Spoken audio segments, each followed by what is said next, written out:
Muchísimas gracias y disculpen que me pasara el tiempo. Muy bien, Felipe, extraordinaria tu presentación. Muchas gracias y muchas gracias a todos. Ya algunos dicen que están comiendo galletas, pero no importa.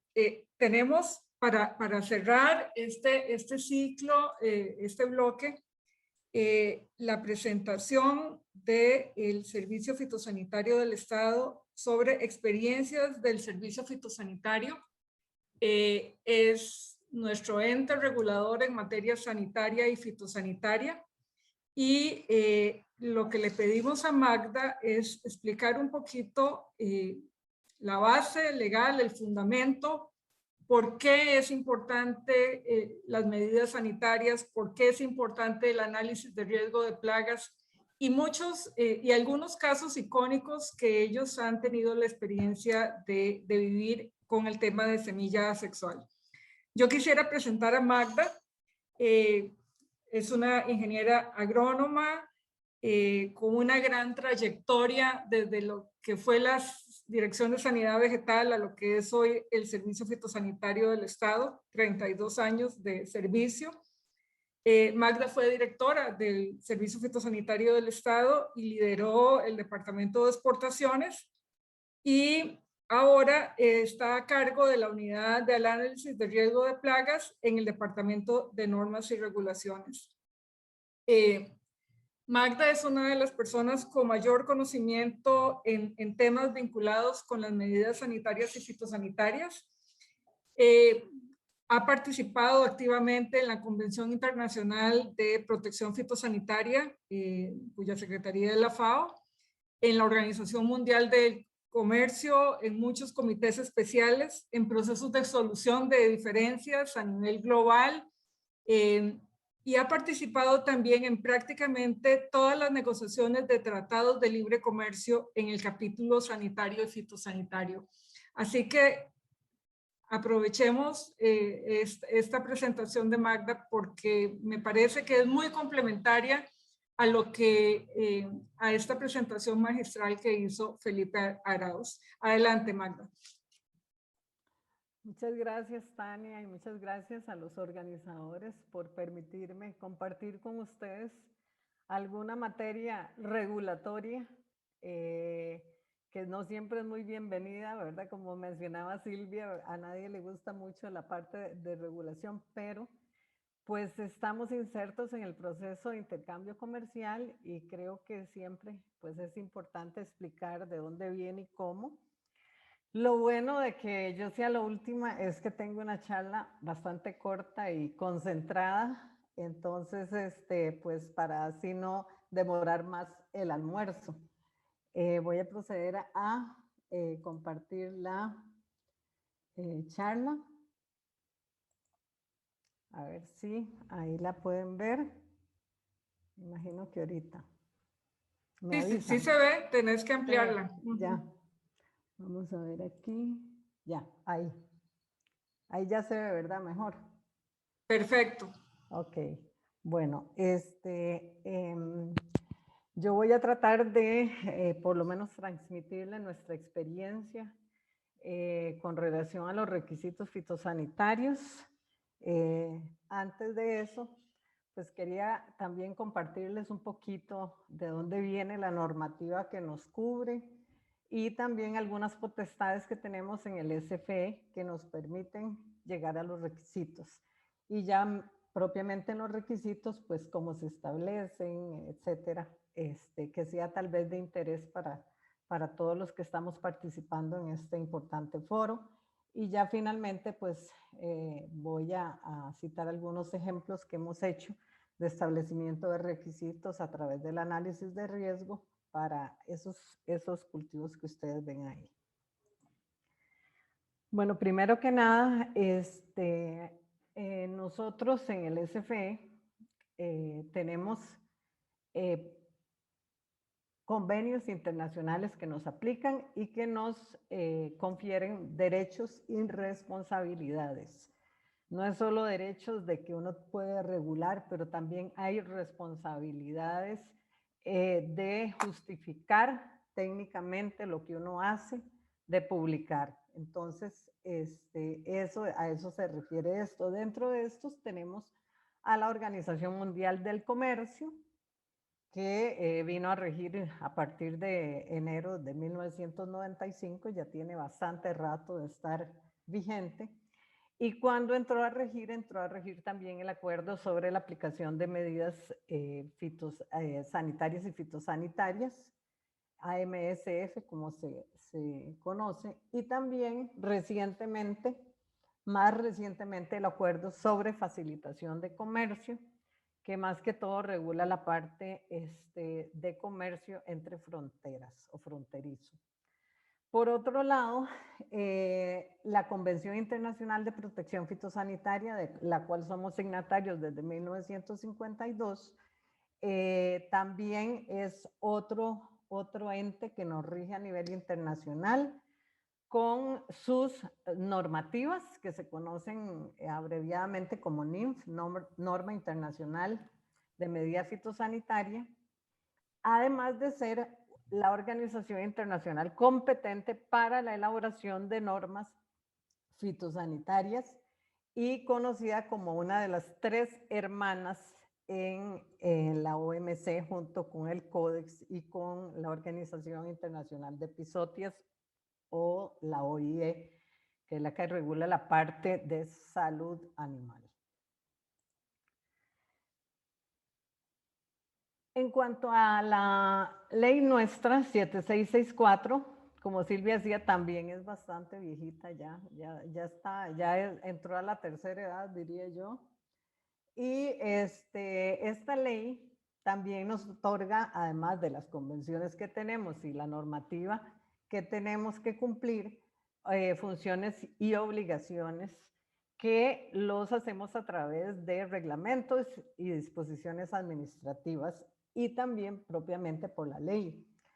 La ley incluye principios que están en el acuerdo, como es el de armonización, evaluación del riesgo, la regionalización. La regionalización se refiere básicamente a lo que es el reconocimiento de áreas libres de plagas, áreas de baja prevalencia de plagas también, con relación a los requisitos de importación, la transparencia, que es contar con una oficina para notificar y recibir notificaciones de todas aquellas medidas que se establezcan, y también que los países notifiquen, o valga la redundancia, pero que afecten, digamos, lo que es el comercio de productos, diferentes productos. Los de nosotros son los productos de origen vegetal. Lo que es el ARP, que es el análisis de riesgo de plagas, que es el que nos establece los requisitos fitosanitarios para la importación de productos vegetales. Aquí no es solo material sexual, asexual, pero también productos de consumo. Control fitosanitario en los puntos de ingreso. Nosotros tenemos oficinas en todos los lugares donde existe una oficina de aduanas. Tenemos personal destacado para lo que es la verificación de los requisitos, y ahí también se verifica o se toman muestras para lo que son los límites máximos de residuos de plaguicidas. Nosotros tenemos un laboratorio que nos da apoyo en ese sentido. Los laboratorios de diagnóstico que tenemos para identificación de plagas, la certificación fitosanitaria, que es para cumplir los requisitos que establecen los países hacia los cuales nosotros exportamos nuestros productos, la vigilancia, que es para las plagas presentes y las ausentes, vigilar que se mantengan ausentes, o las presentes que no vayan a causar más daño del que ya, digamos, se acepta y que se constituyan en un problema para algún sector productivo. Y como mencionaba, tenemos un centro de notificación e información que se encarga de las notificaciones en medidas sanitarias y fitosanitarias que se envían a la OMC. En cuanto a los requisitos, bueno, ¿cómo se establecen los requisitos? Bueno, para ello requerimos tener un sustento normativo o legal Este está enmarcado en el Acuerdo de Medidas Sanitarias y Fitosanitarias, en el sentido de que se habla de la evaluación del riesgo. La evaluación de riesgo es algo que se requiere para establecer un requisito, y se requiere porque es el análisis de evidencia científica que se tiene con relación a una plaga asociada a un producto que se desea importar. Entonces, desde ahí partimos. De hecho, los mayores conflictos comerciales en materia vegetal se dan por incumplimiento de la evaluación del riesgo y sus diferentes artículos que están citados en el acuerdo de medidas. Aunque ustedes no lo crean, pero ese es uno de los mayores incumplimientos que tienen los países. También la Convención Internacional de Protección Fitosanitaria nos da un marco. Hay varias normas. Las más utilizadas son 3 normas, la 2 que es análisis de riesgo y sus principios, la 11 que es la de análisis de riesgo y la 20 que es sistemas de importación. Entonces ahí se establecen requisitos y se establecen procedimientos de cómo llegar a hacer un análisis de riesgo.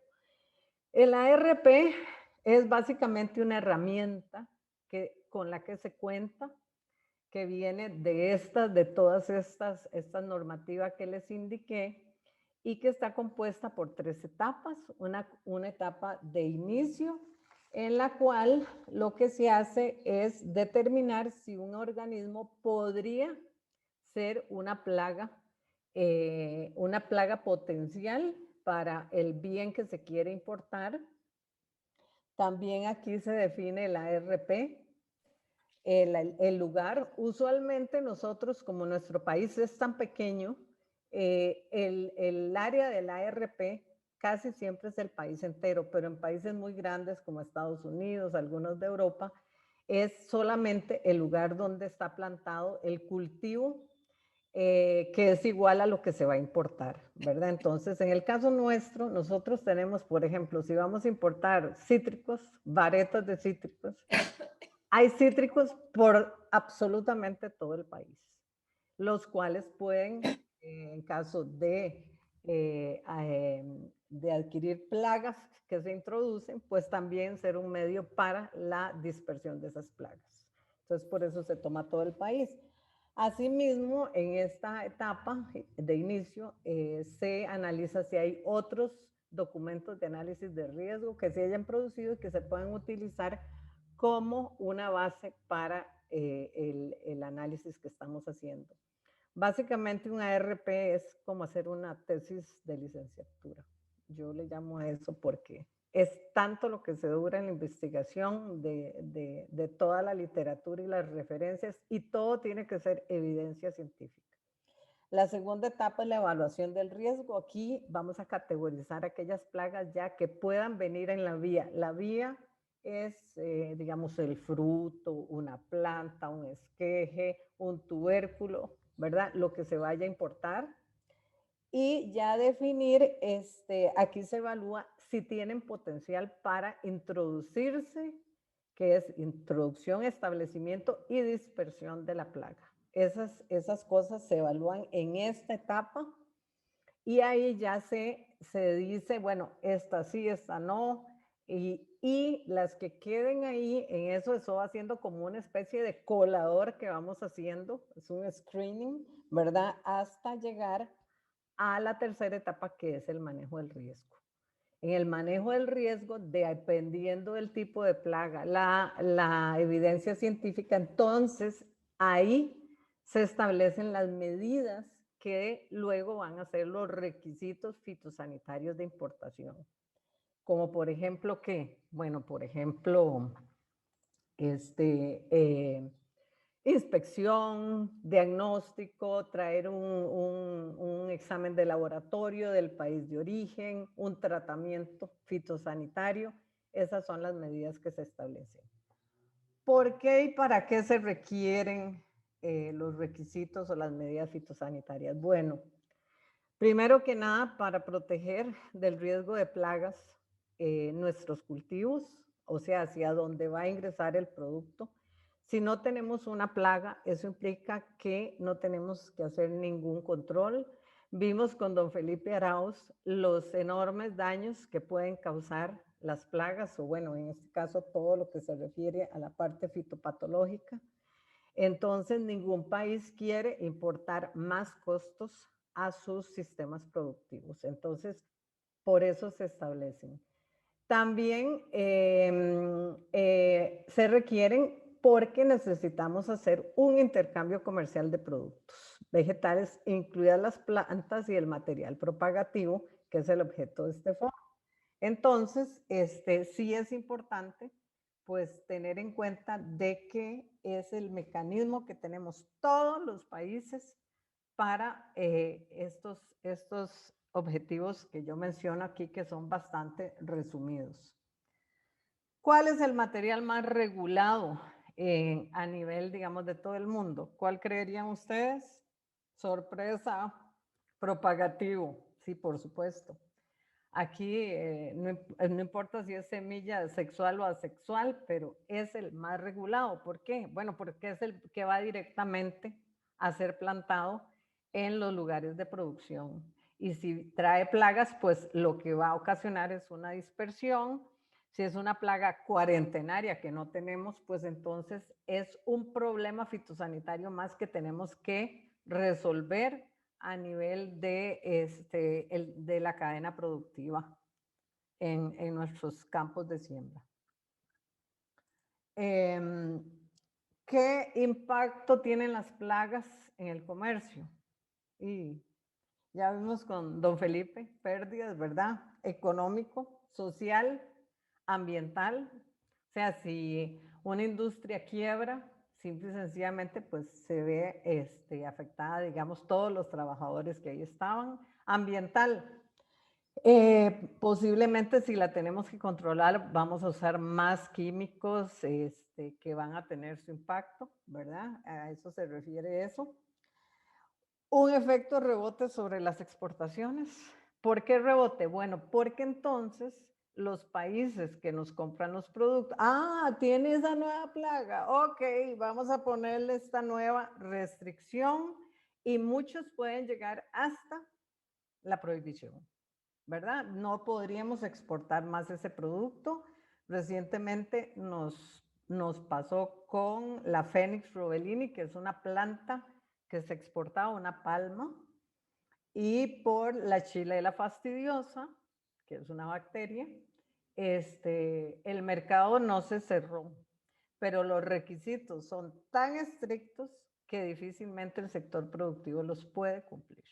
Entonces, ¿qué pasó? No se volvió a exportar Phoenix rubellini. Entonces, ahí estamos sufriendo las consecuencias de algo que ingresó, creo que fue en los años 80, según mi profesor don Edgar Vargas, pues se fue dispersando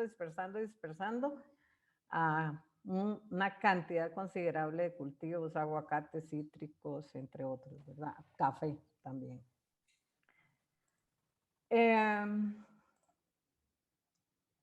Ejemplos.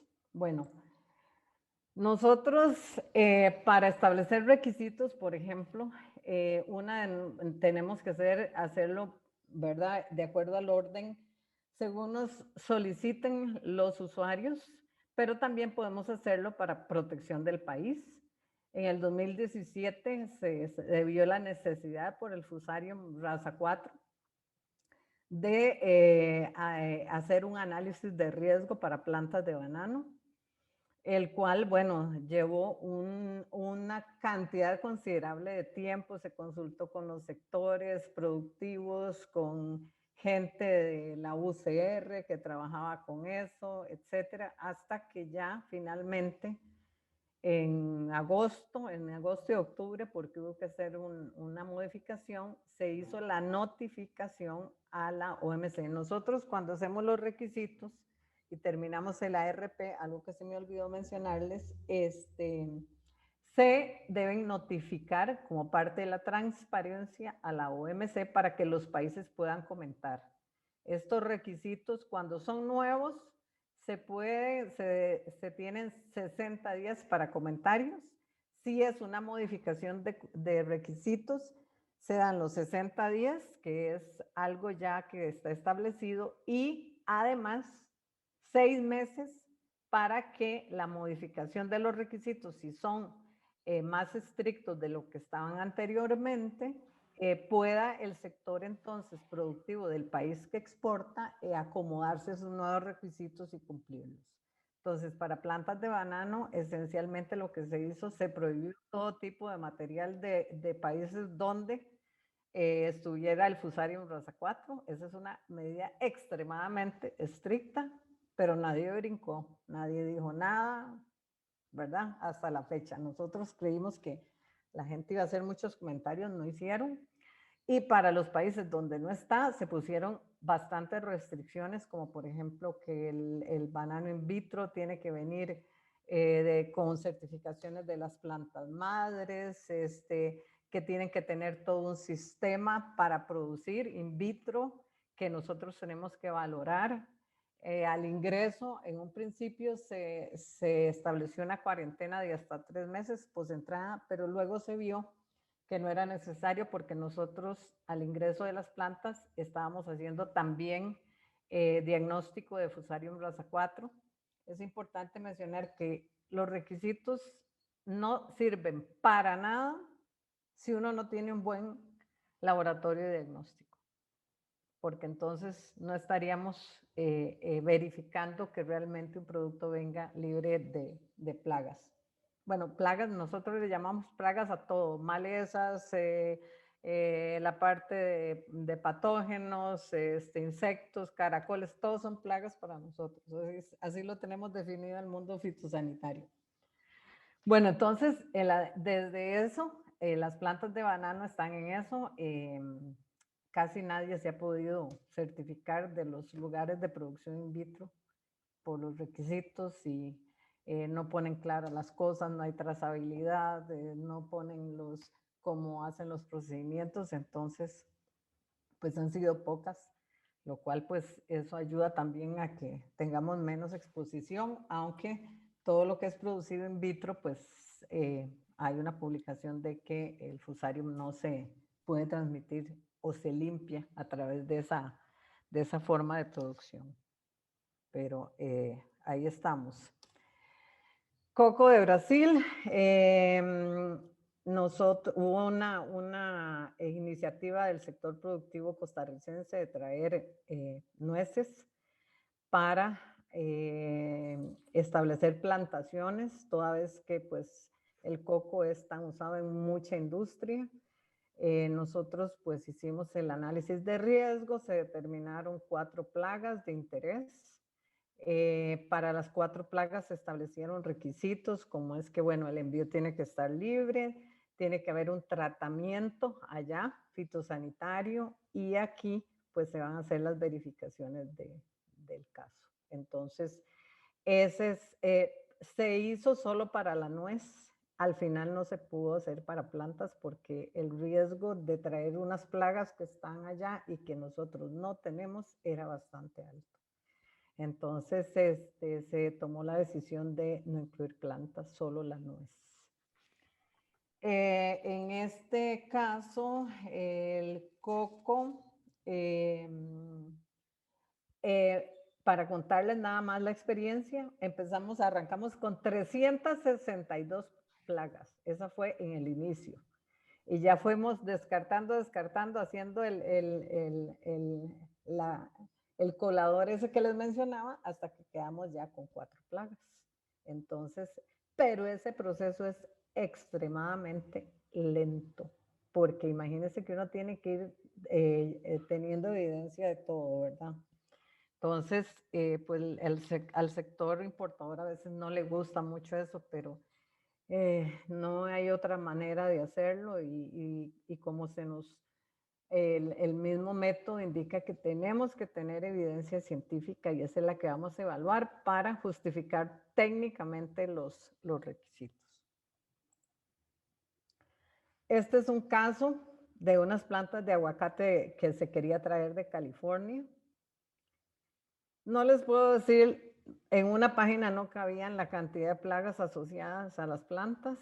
Se quería para investigación. Lo que pasa es que, ¿cómo hace uno, digamos, para investigar? Ok, tenemos un permiso especial para material de investigación, pero también tenemos la responsabilidad de ver qué plagas asociadas tiene ese material. Si son así como una cantidad considerable, como digo yo, gorradas de plagas, pues entonces tiene que ir a un análisis de riesgo y someterse a un análisis de riesgo y para nosotros determinar qué medidas le podemos establecer. Pero en este caso, la solicitud, pues no se le dijo que no, pero se le indicó que había que hacer análisis de riesgo y pues la parte interesada pues no estaba dispuesta a esperar. Entonces se descartó, pero recibimos con mucha frecuencia. Nosotros tramitamos cerca de 800 solicitudes por año. Esa lo hacemos a través de un sistema que tenemos y no todas van a análisis de riesgo, son solicitudes que pueden fácilmente establecerse algunas, tenemos algunas medidas de facilitación, pero algunas que ya se determine que es necesario por el riesgo de las plagas que pueden traer, sobre todo material propagativo. Vuelvo otra vez a reiterar, entonces tienen que ir a análisis de riesgo, los vamos colocando en una lista y vamos atendiendo conforme esa lista. Esquejes de camote de Estados Unidos. Eso ha sido todo una odisea y un dolor de cabeza. Sabemos que la industria requiere esto porque necesita tener mejores materiales, pero el asunto es que la cantidad de plagas fue tal que ya en la fase la fase 2, que es donde nosotros categorizamos, quedaron 32 plagas que pueden seguir la vía de esquejes de camote y cada plaga de esas hay que hacerle un análisis de riesgo, a cada plaga. Entonces, al final uno hace, los análisis de riesgo pueden ser por plaga o por vía, o sea, hacerle digamos, a una fruta o a un esqueje. Pero para poder llegar a la vía, uno tiene que ver todas las plagas. Entonces, cada plaga es diferente, cada plaga tiene un comportamiento diferente, su biología, todo eso se analiza, su capacidad de dispersión, si hay condiciones aquí ambientales para que se disperse y se establezca y cause el daño. Entonces, eso lleva considerable tiempo. Nosotros arrancamos eso en el 2016 y todavía no lo hemos terminado. Entonces, se los traigo porque uno tiene que mostrar lo bueno, lo malo y lo feo, ¿verdad? De las entidades. No todo es un lecho de rosas en todo lado, pero pues no podemos llegar y correr con los análisis de riesgo y ya decir, bueno, sí, porque al final de cuentas mencionaba don Felipe, la importancia de arrancar con una semilla sana. Entonces, si no podemos garantizar eso, pues ya vamos cuesta abajo, ¿verdad? Es importante, y quería finalizar ya con esto, que mucho de las plagas que se han introducido a este país han venido en material que traen los investigadores de contrabando. Y eso es aquí y en todos los países del mundo. Los investigadores del área agrícola van a todos estos lugares, ¿verdad? Y ven todas esas nuevas variedades y todo eso. Y me voy a llevar esta semilla y me voy a llevar este esquejito, ahí lo escondo para que no pase por rayos X, ¿verdad? Y para probarlo. Pero eso siempre es un riesgo, ¿verdad? Y así se han introducido plagas en cítricos. Ahí apareció un ácaro que nunca en la vida había estado anteriormente, apareció otro ácaro yo hablo de ácaros porque bueno, en un tiempo yo hice la tesis en ácaros con el finado Luis Ángel Salas y apareció un ácaro que nunca había estado en ajo y que fue que la gente agarró el ajo, no había ajo disponible de semilla y lo sembraron, ¿verdad? Y ahí venía el ácaro y se propagó. Afortunadamente, no sabemos por qué de un pronto a otro desapareció. No sabemos si es porque ya no se siembra ajo y entonces se murió. Es muy específico del ajo. Entonces, pero no aparece ahora.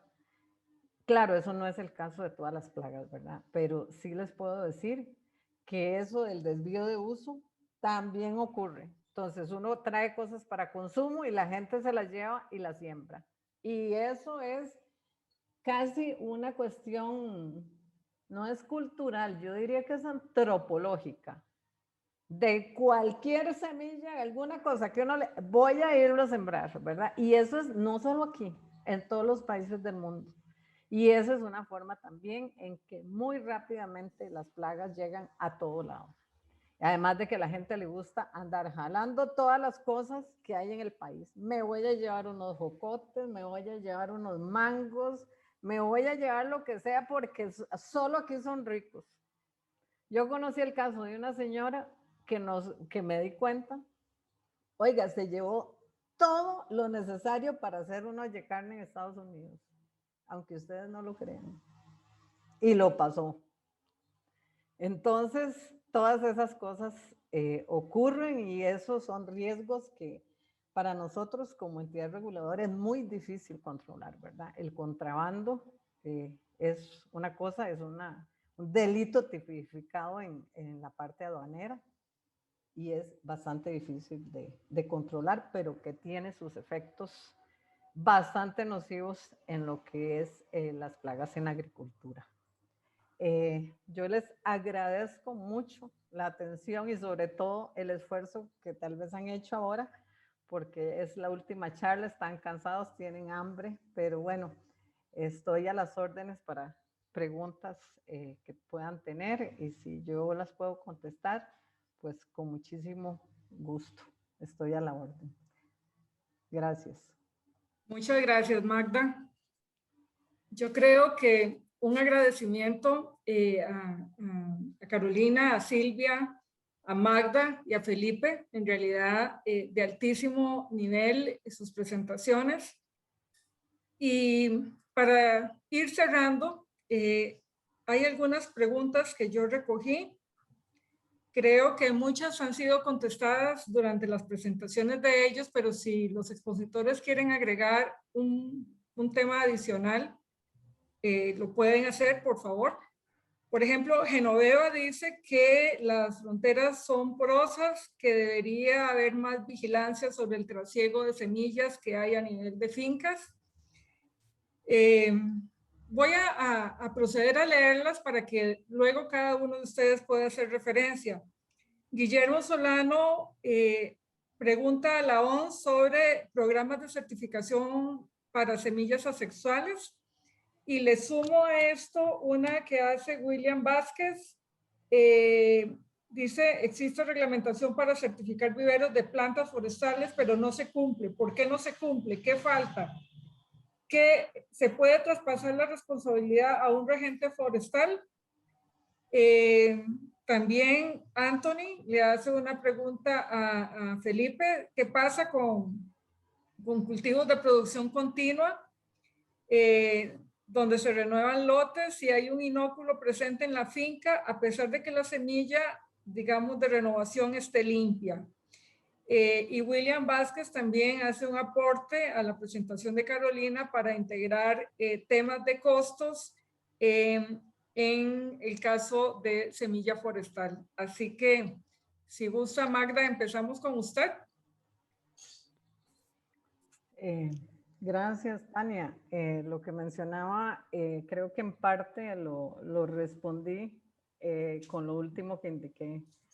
El control, digamos, de material propagativo transfronterizo que no es legal, o sea, que es por contrabando, es extremadamente difícil. Nadie tiene policías fitosanitarias ahí a lo largo de toda la frontera para evitar eso. Y lamentablemente la tendencia de la gente por mala educación es jalar material que no está certificado, que nadie nunca lo ha inspeccionado ni lo ha visto.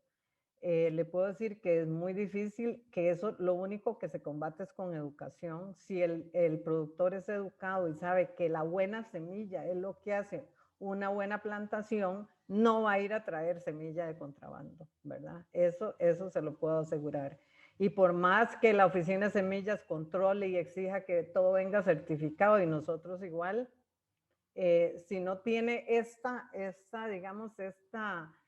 perspectiva de responsabilidad y de compromiso con eso y no lo entiende bien, pues es muy difícil que se combata esto, por más gente que nosotros tengamos, ¿verdad? Entonces, es un proceso, digamos, de educación, de hacer campañas divulgativas, ¿verdad? Y de que la gente sea consciente del perjuicio que el traer un material sin certificar le puede causar a todo un sector. O sea, una varetita que se traiga con una de esas bacterias o virus, destroyer que dijo Felipe, de verdad que se llevan a todo un sector. Así ocurrió con cacao, ¿verdad?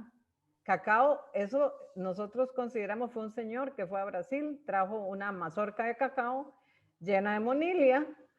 Cuando se la llevó para la finca Laurio y vio que tenía esas motas blancas, la tiró y a la par había como un río y ahí adivinen qué, se esparció absolutamente todo, ¿verdad? Entonces, y eso fue el fin del cacao por muchos años en nuestro país, ¿verdad? Y entonces vean que lo del contrabando que es tan difícil, lo que yo les decía, la gente que viaja y va a ver fincas y todo lo que quiere traerse es material de donde vaya. Y eso no importa si es productor o no. Las amas de casa también jalan, también jalan plantas, ¿verdad? Entonces, no es solo los investigadores y los agricultores. Don Felipe, si usted gusta. Sí, la pregunta de Anthony es muy interesante, ¿verdad? Porque depende, o sea, no solo depende de la cantidad de inóculo que uno tenga, sino de las características de ese inóculo, su capacidad de sobrevivencia y si es posible eliminarlo en el campo, ¿verdad? Entonces, dependiendo de eso, y voy a ponerle dos casos. Uno es mal de Panamá, Fusarium oxysporum cubense, el original mal de Panamá, la raza 1. ¿Okay? Y llegó un momento en que había tanto inóculo que por más que uno sembrara semilla sana, no se podía producir. Hubo que cambiar de variedad o irse a producir otro lado, etcétera, ¿verdad? No se pudo. Entonces, ahí fue un caso, digamos que es un caso extremo de un patógeno muy destructivo con una fuente de inóculo capaz de sobrevivir por muchos años, ¿verdad? Porque produce clamidósporas, que son esporas de resistencia, y que además ya estaba muy distribuido en todas las fincas y en todas las áreas. Entonces, con ese nivel de inóculo, esa capacidad de sobrevivencia, era muy difícil, por más que tuvieran un material sano, seguir produciendo. Ese es un caso. El otro caso que quería mencionar, como para ilustrar el concepto, es el caso de Phytophthora infestans, el papa. Digamos, en buena teoría, el inóculo de Phytophthora viene o de fincas cercanas o de plantas voluntarias o de los propios tubérculos infestados. Entonces ahí yo creo que vale mucho la pena tener tubérculos de siembra, digamos, sana, porque uno puede tal vez eliminar plantas voluntarias y hacer otras cosas, además de que la enfermedad, digamos, como enfermedad aérea se puede controlar. Pero ¿qué pasa, digamos, si apareciera en Costa Rica? Yo no sé, Magda, corregime si no ha aparecido ya, que es el tipo de apareamiento A2, porque Phytophthora tiene dos tipos de apareamiento, A1 y A2. Se necesitan los dos tipos de apareamiento para que se produzcan las estructuras de reproducción sexual, que son oósporas. Bueno, las oósporas son estructuras muy resistentes Y una vez que entra el tipo de apareamiento A2 a un lugar, ya el juego cambia, las reglas del juego cambian, porque entonces ahí uno tiene un tipo de inóculo que está en el suelo, que es muy resistente, que se va multiplicando con los años. Esas ósporas son muy parecidas, digamos, funcionalmente, desde el punto de vista de su resistencia a las clamidósporas que hablábamos de Fusarium. Entonces, la óspora es inóculo que permanece en el suelo y que es muy difícil de eliminar, ¿verdad?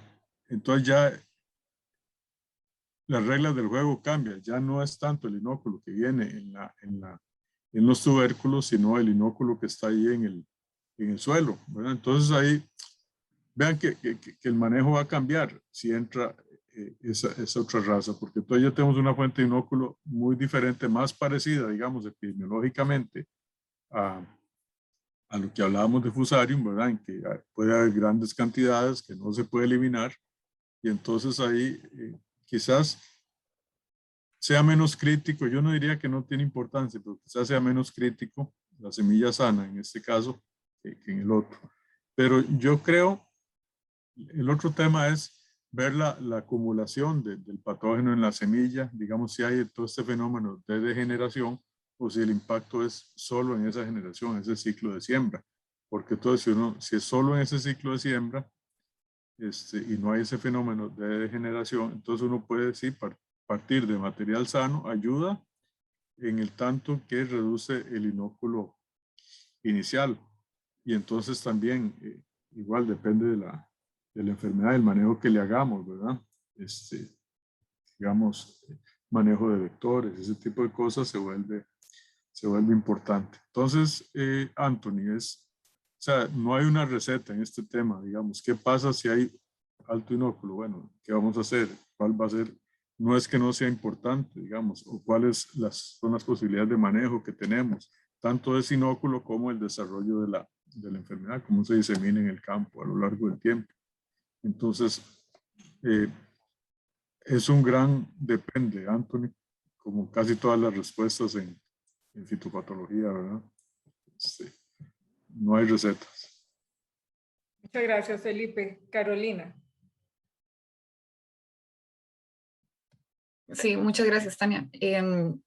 No sé si don William está todavía por ahí, pero él nos decía que si se puede traspasar, bueno, le agradezco los datos que nos facilitó y decía que si se puede traspasar la responsabilidad a regentes forestales, al menos dentro de la legislación y la reglamentación de la oficina está claramente establecido que son ingenieros agrónomos incorporados al colegio.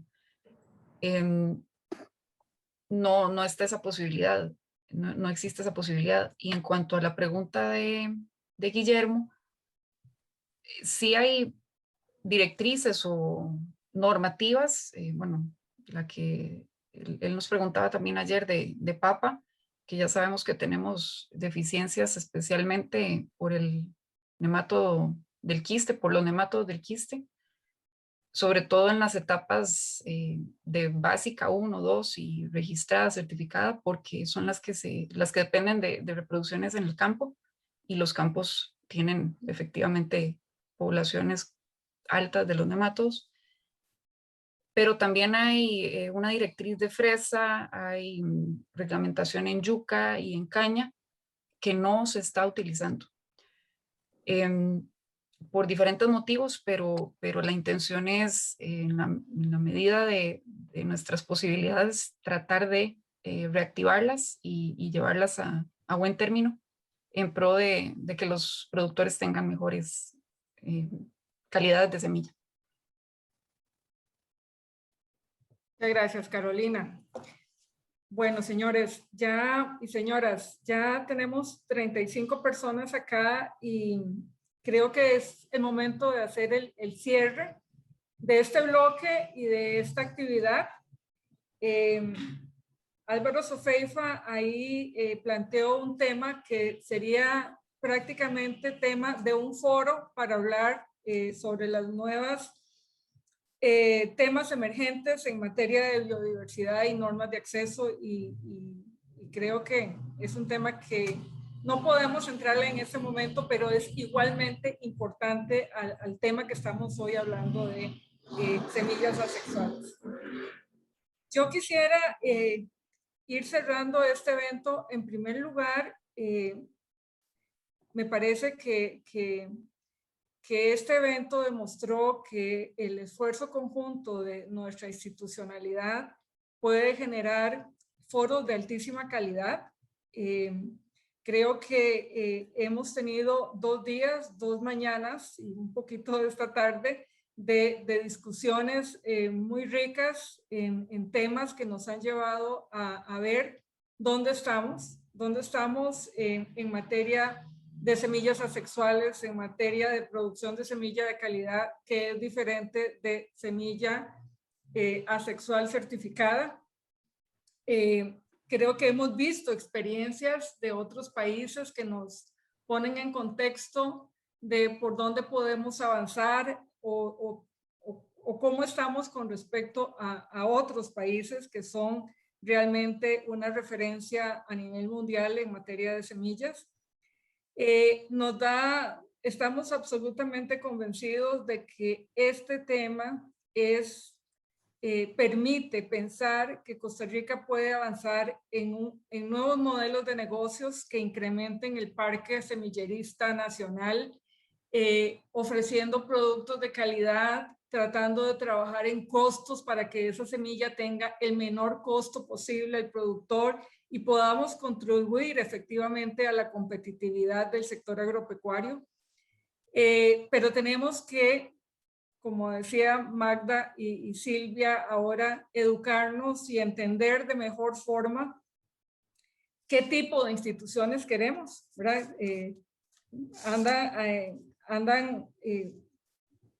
Posiblemente si hagamos una encuesta haya gente que quisiera eliminar o minimizar la parte regulatoria, pero me parece que un sistema regulatorio ágil, con servicios de calidad, es necesario definitivamente para impulsar al sector semillerista y la semilla como una base para el desarrollo del sector agropecuario. Yo quisiera, cuando los escuchaba a los expositores, quisiera ver la forma en cómo nosotros, y lo hemos discutido con el grupo organizador de este evento, cómo hacemos para hacer más extensión en materia de semillas, cómo hacemos para poder llevar muchos de estos temas que discutimos hoy acá a un lenguaje sencillo que entiendan los productores y que vean los riesgos y las ventajas que tiene, digamos, usar o no usar semilla de calidad. Entonces, me parece que tenemos mucho trabajo por delante. Quiero anunciarles de parte del comité organizador, es decir, de parte de la Universidad de Costa Rica y la Oficina Nacional de Semillas, que dentro de un mes aproximadamente queremos continuar la segunda parte de este evento con una serie de talleres ya por grupos de productos y ponerlos a ustedes y a los que ya no están en estos momentos a aportar, digamos, para en la problemática que se puede identificar para cada uno de esos grupos de productos que utilizan semilla asexual. Eso pensamos hacerlo en aproximadamente un mes y esperamos la participación de todos. Yo quisiera agradecer en nombre del comité organizador a todos los expositores y a toda la audiencia que tuvieron la paciencia de poder estar casi que al filo de las 2 de la tarde escuchando el cierre de estos 2 días de trabajo. Muchísimas gracias a todos y dentro de un mes esperamos procesar toda esta información y poder organizar esta segunda parte de este evento. Tal vez le doy el pase a Daniela para que nos despida y agradecerles nuevamente a todos. Buenas tardes. Muchísimas gracias, doña Tania. Les recordamos que los videos que se proyectaron el día de ayer ya los pueden encontrar en el canal de YouTube de UCAGRO. De igual forma, estaremos subiendo las charlas del foro a partir de la otra semana. En el chat les colocamos el link para que puedan ingresar al canal de YouTube. También los invitamos a llenar un formulario de evaluación del foro que les estaremos haciendo llegar a sus respectivos correos electrónicos en los próximos días. Agradecemos haber contado con su participación, tanto a los panelistas como a los participantes durante estos 2 días del foro. Para finalizar, los invitamos a desconectarse de la reunión. Que pasen muy buenas tardes.